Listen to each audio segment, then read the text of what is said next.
नमस्कार दोस्तों। स्वागत है आप सभी व्यूअर्स का हमारे इस YouTube चैनल पे। तो आज हम जो मई 2025 के vision IAS monthly current affair में पॉलिटी सेक्शन को कवर करेंगे। धीरे धीरे हम आपको एक वीक के अंदर मई मंथ की जो मैगजीन है उसके न्यूज एंड शॉर्ट्स को कंप्लीट करने का पूरा प्रयास करेंगे। आप सभी को कंटेंट में कोई कमी नहीं आएगी, बस आप इसी तरीके से हमें सपोर्ट बनाए रखिएगा। तो शुरू करते हैं। संक्षिप्त सुर्खियों पर बस 1 मिनट। पहला टॉपिक जो हमारा है inclusive digital access part of article 21। इसका मैं बैकग्राउंड बताता हूँ। क्या होता है कि जो एसिड अटैक के विक्टिम होते हैं या फिर जो दिव्यांगजन होते हैं उनको जो है ई केवाईसी में बहुत सारी दिक्कतें आ रही थी, क्योंकि किसी का मान के चलिए आप दिव्यांगजन हैं, उसके हाथ नहीं है, तो ई केवाईसी में आप फिंगर कैसे लगाएंगे? या किसी पे एसिड अटैक हुआ है तो उनके चेहरे का जो आई का वो जो है स्कैन वो सही से नहीं हो पा रहा था।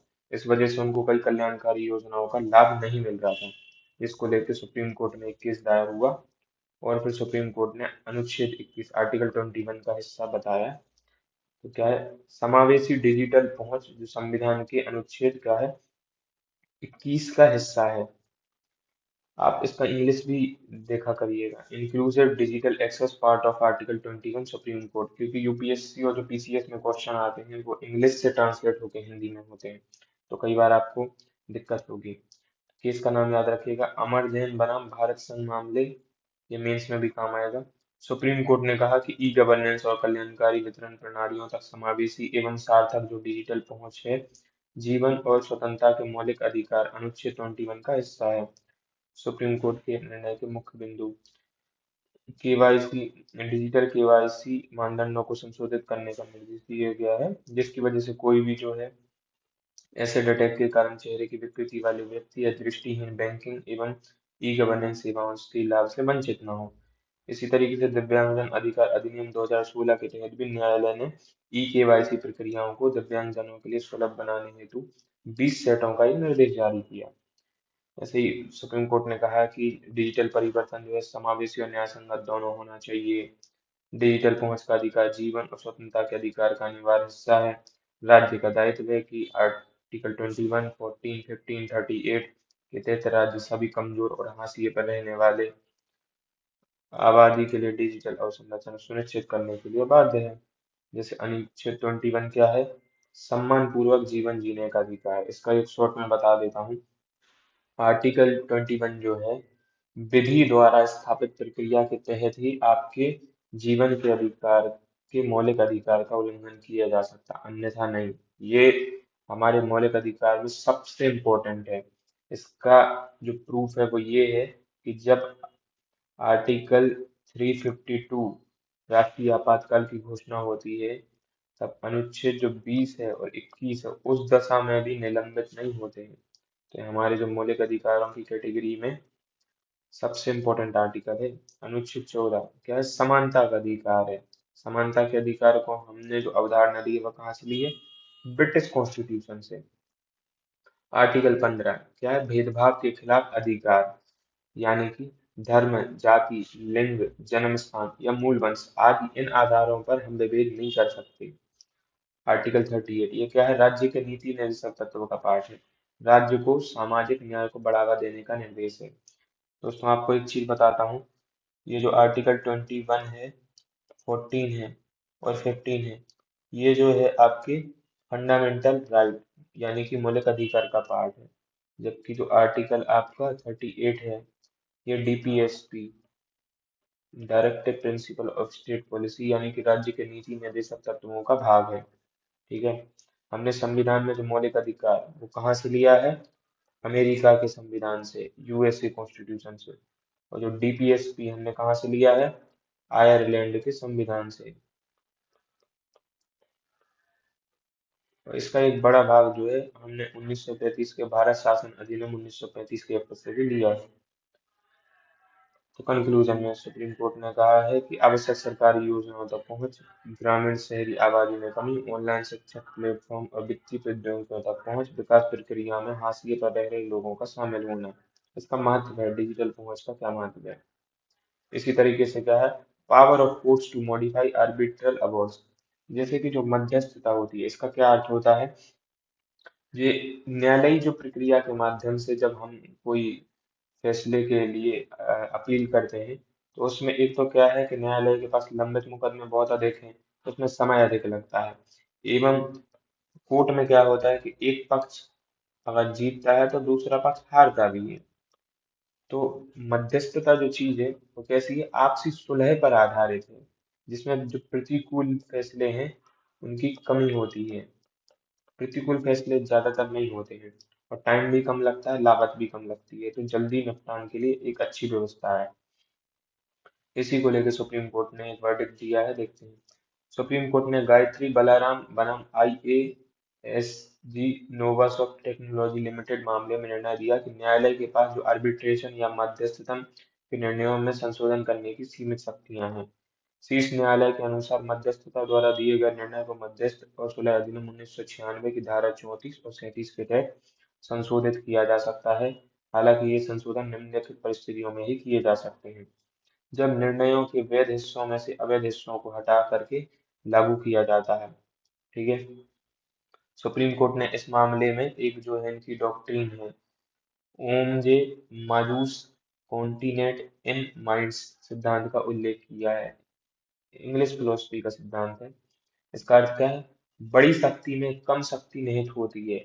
नए शब्दावली में इसका क्या अर्थ है, आर्बिट्रेशन या मध्यस्थतम के निर्णय को रद्द करने की शक्ति में आंशिक रूप से रद्द करने की शक्ति भी निहित है, कोई लिपिक गणना संबंधी या टंकण संबंधी त्रुटि को सही करने के लिए। कुछ मामलों में निर्णय के पश्चात देय ब्याज में संशोधन करने के लिए सुप्रीम कोर्ट संविधान के आर्टिकल 142 के तहत शक्तियों का प्रयोग करके भी निर्णयों को संशोधित कर सकता है। हालांकि ये संशोधन मध्यस्थता और सुलह अधिनियम 1996 के मूल सिद्धांत के अनुरूप होने चाहिए। संविधान का जो आर्टिकल 142 है वह सबसे इम्पोर्टेंट आर्टिकल है सुप्रीम कोर्ट का। क्यों? क्योंकि इसके माध्यम से जो है सुप्रीम कोर्ट को कंप्लीट जस्टिस यानी कि पूर्ण न्याय, कंप्लीट जस्टिस, पूर्ण न्याय करने की शक्ति के तहत कोई भी आदेश पारित करने की शक्ति दी गई है। इसका मतलब क्या है, जो कोई भी शक्ति सुप्रीम कोर्ट को किसी एक्ट, कॉन्स्टिट्यूशन के आर्टिकल या किसी प्रावधान में नहीं है, वह भी आर्टिकल 142 में है। ये बहुत खतरनाक आर्टिकल है, याद रखिएगा आप। आर्बिट्रेशन के संबंध में जो है भारत में क्या है, यह विवादों के समाधान का एक वैकल्पिक उपाय है, जिसमें शामिल अन्य दो उपाय हैं, सुलह कंसीलिएशन और मध्यस्थता मीडिएशन है। इस व्यवस्था में अदालतों के बाहर विवादों के पक्षकार सहमति के आधार पर विवाद सुलझाने के लिए निजी प्रक्रियाओं का उल्लेख करते हैं, उपयोग करते हैं, सॉरी। इसमें निर्णय कम प्रतिकूल होते हैं। यह विवाद समाधान की लचीली और त्वरित प्रक्रिया है।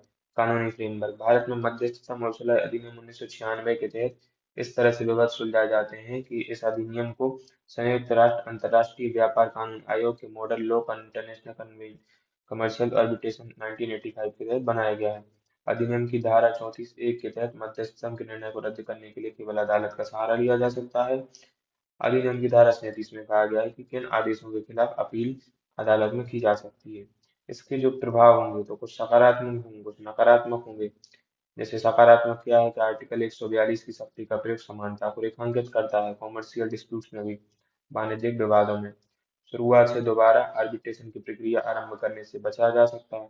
इससे लागत और देरी में कम करने में मदद मिलती है। नकारात्मक क्या है, आर्बिट्रेशन मामलों में न्यायालयों को अधिक शक्ति मिलने से व्यवसाय जगत के पक्षकार विदेशी आर्बिट्रेशन केंद्रों को प्राथमिकता दे सकते हैं, क्योंकि जो 1996 के अधिनियम में घरेलू और अंतर्राष्ट्रीय आर्बिट्रेशन के बीच अंतर नहीं किया गया था। तो यही है। इसी तरीके से रोहिंग्या शरणार्थियों के संबंध में एक जो है टॉपिक आया है इस महीने, Rohingya and provisions related to refugee and deportation. एक चीज आपको बहुत इंपॉर्टेंट है वो याद रखनी चाहिए, तो भारत ने जो है शरणार्थी कन्वेंशन 1951 और इसके प्रोटोकॉल 1967 का हस्ताक्षर नहीं किए गए हैं। इसीलिए भारत बाध्य नहीं है कि किसी भी शरणार्थी को अपने यहाँ रखने के लिए। भारत अपनी इच्छा से रखता है, मानवता के नाते। किंतु भारत ने जब साइन नहीं किए हैं तो फिर भारत इसके लिए बाध्य नहीं है। सुप्रीम कोर्ट ने रोहिंग्या शरणार्थियों के निर्वासन और जीवन यापन स्थितियों से संबंधित याचिकाओं की सुनवाई करते हुए स्पष्ट किया कि संयुक्त राष्ट्र शरणार्थी उच्चायुक्त कार्ड के आधार पर राहत का दावा नहीं कर सकते। वही है जो हमने बताया। यूएनएचसीआर शरणार्थियों, जबरन विस्थापित समुदायों और राज्य विहीन लोगों की रक्षा करने वाला वैश्विक संगठन है। समझे आप? ये क्या है? एक वैश्विक संगठन है। किन के लिए? शरणार्थियों, जबरन विस्थापित समुदायों और राज्य विहीन लोगों की रक्षा करने के लिए। शरणार्थियों और निर्वासन से संबंधित जो क्या है संवैधानिक प्रावधान, भारत में शरणार्थियों से संबंधित मुद्दे से निपटने के लिए कोई अलग कानून नहीं है, इसलिए शरणार्थी के दर्जे से पहले पहलुओं को अलग अलग मामलों के आधार पर निपटा जाता है। इसमें द्विपक्षीय नीति को ध्यान में रखा जाता है। भारत में शरणार्थी विदेशी और विदेशी नागरिक की परिभाषा में आते हैं। विदेशी विषयक अधिनियम 1946 और पासपोर्ट भारत में प्रवेश अधिनियम 1920, इन दोनों के ही जो तहत है केंद्र सरकार को अवैध रूप से देश में रह रहे विदेशी नागरिकों को हिरासत में लेने की शक्ति है। इसी तरीके से इसमें भी प्रावधान संविधान के अनुच्छेद 258 एक और 239 एक के अनुसार राज्यों के इन शासित प्रदेशों को भी उपयुक्त अधिकार सौंपे गए हैं। इसमें जो सुप्रीम कोर्ट के कुछ जो वर्डिक्ट हैं जो मेंस में बहुत आपको काम में आएंगे, देख लेते हैं। भारत गैर निर्वासन यानी नॉन डिफॉल्टमेंट बैंकॉक सिद्धांत 1996 के सिद्धांत का अनुसरण करता है। ठीक है। इस सिद्धांत के तहत शरण मांगने वाले किसी व्यक्ति को ऐसी अथॉरिटी को सौंपने से रोकता है जहां यह विश्वास करने के पर्याप्त कारण है कि उस व्यक्ति के मूल अधिकारों का उल्लंघन हो सकता है। मोहम्मद सलीमुल्लाह एवं अन्य बनाम भारत सरकार व अन्य 2021 बाद में निर्वासित किए न किए जाने के अधिकार को अनुच्छेद 19 एक ई के तहत रहने या बसने का सह सहायक या सह प्राप्त अधिकार के रूप में देखा जाता है। राइट्स ऑफ पेडिस्ट्रियंस, पैदल चलने वाले यात्रियों के कुछ अधिकार हैं। सुप्रीम कोर्ट ने इस महीने में काफी वर्डिक्ट दिए हैं। सुप्रीम कोर्ट ने अपने एक आदेश में पैदल यात्रियों के संवैधानिक अधिकारों को मान्यता दी। सुप्रीम कोर्ट का आदेश। सुप्रीम कोर्ट ने कहा कि बिना किसी अवरोध और दिव्यांगजन अनुकूल फुटपाथ के अधिकार को अनुच्छेद 21 के तहत गारंटी प्रदान की गई है। संविधान का अनुच्छेद 21 प्राण और देह स्वतंत्रता का संरक्षण प्रदान करता है। इसका आशय है कि किसी भी व्यक्ति को विधि द्वारा स्थापित प्रक्रिया के अनुसार ही उसके जीवन या स्वतंत्रता से वंचित नहीं किया जा सकता, अन्यथा नहीं। सुप्रीम कोर्ट के निर्देश हैं कि सभी सार्वजनिक सड़कों पर फुटपाथ होने चाहिए और वे दिव्यांगजनों के लिए सुलभ और उपयोगी योग्य होने चाहिए। फुटपाथ से अतिक्रमण हटाना अनिवार्य है। सभी राज्य केंद्र शासित प्रदेश ऐसी नीतियां तैयार करें जो फुटपाथों को और सुनिश्चितता उपलब्धता और रखरखाव सुनिश्चित करें। तो ये भी कंप्लीट हमने कर लिया। अब सिक्किम को जो राज्य का दर्जा मिलने की 50वीं वर्षगांठ है। क्यों? क्योंकि ये साल कौन सा चल रहा है? 2025। और सिक्किम जो भारतीय संघ का राज्य कब बना था? 1975 में, इंदिरा गांधी जी की शासन में। हाल ही में सिक्किम ने राज्य का दर्जा मिलने की 50वीं वर्षगांठ मनाई है। सिक्किम को 36वें संविधान संशोधन अधिनियम 1975 के तहत भारतीय संघ के पूर्ण राज्य का दर्जा दिया गया था। इससे पहले जो सिक्किम था, 35वें संविधान संशोधन अधिनियम 1974 के द्वारा सिक्किम को आर्टिकल 2A, जो अब निरस्त हो गया है, के तहत भारत के संबद्ध राज्य यानी कि एसोसिएट स्टेट का दर्जा दिया गया था। राज्य बना था लेकिन संपूर्ण रूप से भारतीय संघ का हिस्सा नहीं बन गया था। एसोसिएट राज्य थे, संबद्ध राज्य, जिसमें कुछ स्वायत्तता होती है, कुछ शक्तियां होती हैं, पर पूर्ण नहीं होता है। बाद में 36वें संविधान संशोधन अधिनियम द्वारा अनुच्छेद 2A को निरस्त कर दिया गया और इसको भारतीय संघ का 22वां राज्य बनाया गया। आर्टिकल 371F सिक्किम को संविधान में शामिल किया गया और इस अनुच्छेद में सिक्किम के लिए विशेष संवैधानिक जो प्रावधान है वह किए गए। तो हमने इस महीने जो है मई मंथ के जो है हमने विजन आईएएस के news and shorts polity section को कवर किया है। पहले हम न्यूज एंड शॉर्ट्स को कवर करेंगे, उसके बाद जो लॉन्ग न्यूज हैं जो इम्पोर्टेंट रहेंगे उनको कवर करेंगे। आप सभी से हमारा अनुरोध है कि चैनल को सब्सक्राइब जरूर करें जिससे आपको हमारे लेटेस्ट अपडेट मिलते रहें। कंटेंट अच्छा लगा है तो लाइक करें, सब्सक्राइब करें, शेयर भी करें। और अगर आप चाहते हैं कि इसमें कुछ सुधार या आप अपनी बात रखना चाहते हैं तो कमेंट में हमें जरूर बताएं।